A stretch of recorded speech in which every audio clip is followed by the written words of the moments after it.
We are joined now by the mayor of Jefferson City, Carrie Tergin. Mayor Tergin, good morning to you. Thanks so much for your time this morning. As I understand it, you have been going door to door there to assess the damage, to check on the residents there in Jefferson City. What are you seeing on the ground?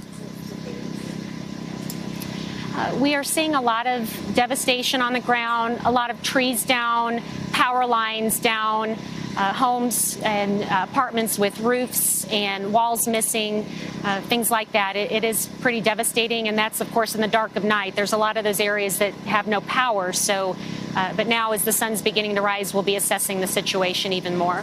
There were reports a short time ago that there were people who were trapped there in Jefferson City. Is that still the case? Are there people trapped?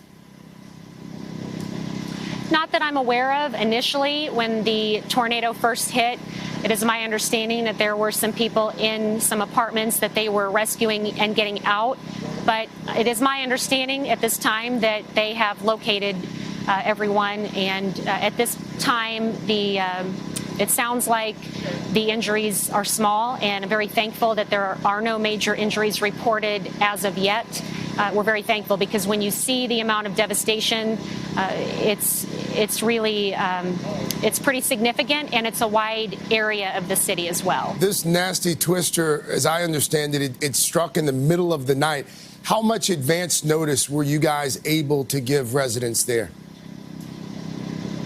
Actually, the warning sirens were sounding, so there was some advanced warning, and in fact, there was a lot of media coverage, and between that and the warnings, people were really checking on their neighbors and taking shelter, and I think that's why so far we have not had reports of a serious injury, because people were heeding the warnings, and it struck around after the 11 o'clock hour, right around 11:30 time frame, so it was late at night.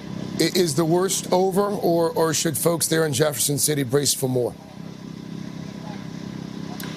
We certainly hope so. We are dealing with flooding. We had an emergency declaration yesterday due to significant flooding on the Missouri River and closed the Jefferson City Memorial Airport. So we know we're having to deal with flooding already, and now this was unexpected, but everybody's come together. The Jefferson City Police Department and Fire Department and public safety agencies from all around mid-Missouri have really converged here.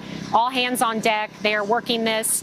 We already knew we were working the flood, but now this was totally unexpected. But they are all working together, and I've never seen a room with so many public safety officials doing this and working so hard to keep our community safe. So we're in good hands here, and we're taking care of each other, helping our neighbors out, and we're going to do this. We're going to be okay. We're going to get through this. Our thoughts, our prayers, and our well wishes are with the people of Jefferson City. Mayor Carrie Tergin, Mayor, thank you. Thank you for your prayers. We need them right now. Thank you.